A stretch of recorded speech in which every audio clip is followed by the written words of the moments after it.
Seve Ballesteros was the first guy that really blew me away with his wizardry, around the greens. His ability to take a sandwich, and at the time a 56-degree sandwich, and open it up and send it up in the air, or put it back in his stance and hit a low spinning shot.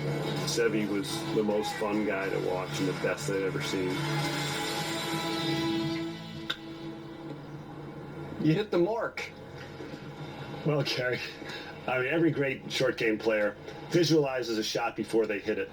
We talked earlier about landing it on a spot closest to the green as you can, and then let it run the rest of the way. We have a mark down there.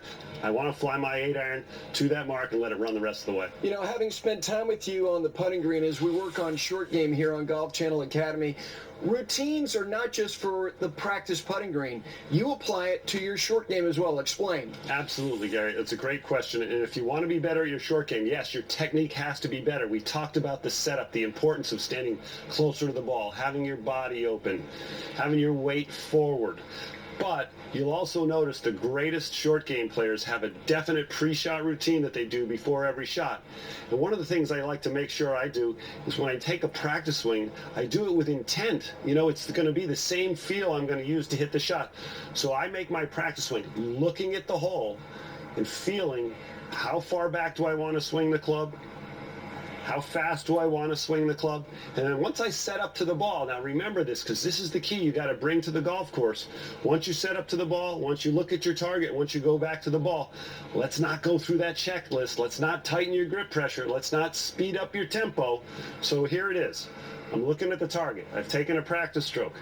I set my club down behind the ball. I look at my target. I set up. I look at my target one more time. And I hit the ball.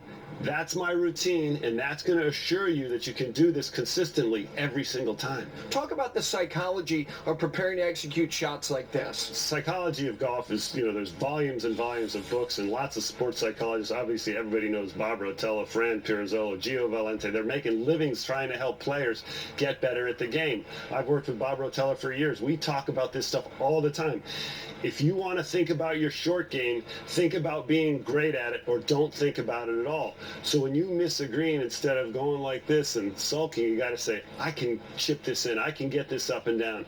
Let me show off. You have to get, your attitude pumping a lot, and that's what the best short games do. If when they miss the green, you watch Phil Mickelson, he can't wait to take that wedge out of his bag, and that's what you need to do, and that's how you need to think and feel to be better at this part of the game. And all the golfers in the world that hit these great shots, Tiger Woods, Phil Mickelson especially, these guys know they can hit the shot before they do it, and it's essential in short game, more so than any other part of the game. How about visualization when it comes to looking at a lot of contour when you're off the green? Right. Visualization is really important in these shots. We put this mark down as a spot where I want to see the ball flying to where it can roll the rest of the way. I think it's important that you see something. You see the flight of the ball to a spot, or you can look and see the trajectory of the ball, how high it's going to go. And a lot of times, Gary, I'll have my caddy hold out a shaft out there where I'll hit a shot underneath the shaft or over the shaft, just so I can visualize a certain sort of trajectory, and I want to see the ball fly over or under.